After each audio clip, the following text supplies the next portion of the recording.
जय श्री राम। नमस्कार, मैं धीरेन्द्र मोहन त्रिपाठी और आप देख रहे हैं यथार्थ संवाद।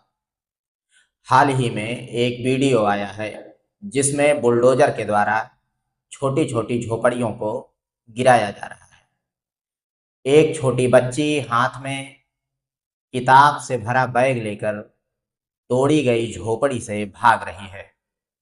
इस घटना ने सबको चौंका दिया।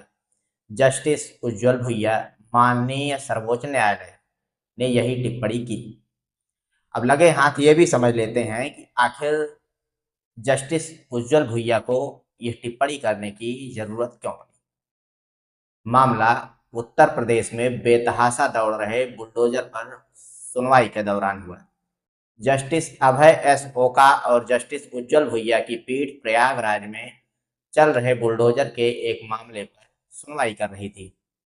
मामला इलाहाबाद विश्वविद्यालय के पूर्व प्रोफेसर अली अहमद फातिमा से जुड़ा था। प्रोफेसर अली अहमद फातिमा के घर 2021 में बुलडोजर की कार्यवाही हुआ।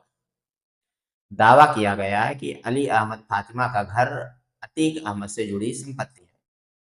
दरअसल आप सभी जानते होंगे कि उत्तर प्रदेश सरकार योगी जी के नेतृत्व में गुंडों पर, माफियाओं पर कार्यवाही के लिए प्रतिबद्ध है।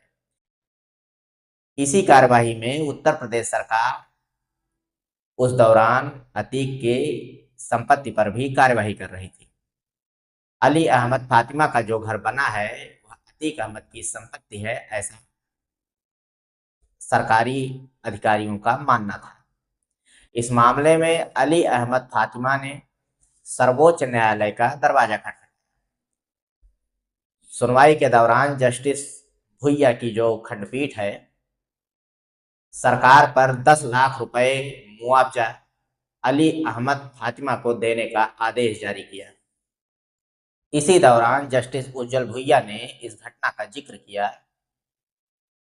अब यह भी समझ लेते हैं कि आखिर ये बच्ची अनन्या आखिर है कौन। अनन्या वही बच्ची जो किताबों को लेकर जलते हुए मकान से भाग रही। अबे यार हैंडपंप तो है। अच्छा, अनन्या उत्तर प्रदेश के अंबेडकर नगर की रहने वाली है, जो कि बेहद गरीब परिवार से ताल्लुकात रखती है। अंबेडकर नगर के जलालपुर तहसील के जयपुर गांव निवासी बच्ची अनन्या, जिसके घर को एसडीएम के द्वारा गिराया जा रहा था, मौके पर भारी फोर्स मौजूद थी। पूरा सरकारी अमला भी मौजूद था। आरोप था कि अनन्या का यह जो मकान है वो ग्राम समाज की जमीन पर बना है, जो कि अवैध अतिक्रमण है। इसी कार्यवाही के दौरान घर में आग लग गई और घर में रखी किताबें और अन्य सामान जल रहे थे।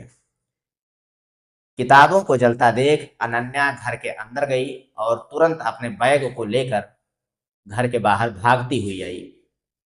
इस घटना को जिसने भी देखा उसकी आंखें नम हो गई। समाजवादी पार्टी के नेता अखिलेश यादव ने भी ट्वीट कर घटना का विरोध जताया।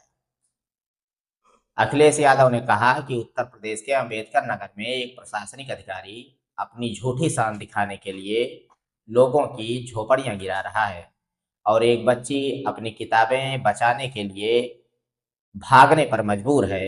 यह वही भाजपाई है जो कहते हैं बेटी बचाओ बेटी पढ़ाओ। मीडिया रिपोर्ट्स की माने तो बताया जा रहा है कि अनन्या के घर पर यह कार्यवाही एक रसूखदार आईएएस, भारतीय प्रशासनिक सेवा के अधिकारी के कहने पर की जा रही है। इस रसूखदार आईएएस अफसर का घर अनन्या के घर के ठीक सामने है। फिलहाल प्रशासन इस कार्यवाही को नियम संगत बता रहा है।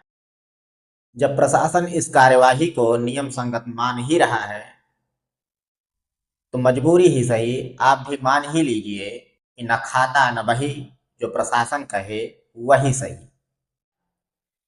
आखिर सोचने वाली बात यह है कि मकान का अवैध निर्माण हो जाने के कई वर्षों के बाद ही अफसरों को यह चिंता क्यों सताती है कि मकान अवैध है।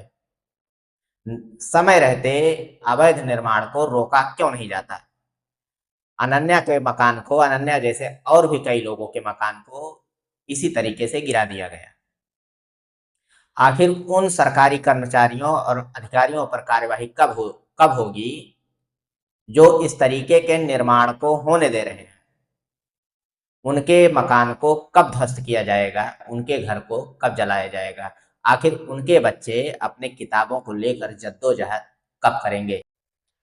ऐसी परिस्थितियों को देखकर यही कहा जा सकता है कि लोग टूट जाते हैं एक घर बनाने में, और तुम तरस नहीं खाते हो बस्तियां जलाने में। मिलते हैं फिर किसी खबर में, देखते रहिए यथार्थ संवाद। कृपया चैनल को लाइक करें, सब्सक्राइब करें और शेयर करें। जय श्री राम, नमस्कार।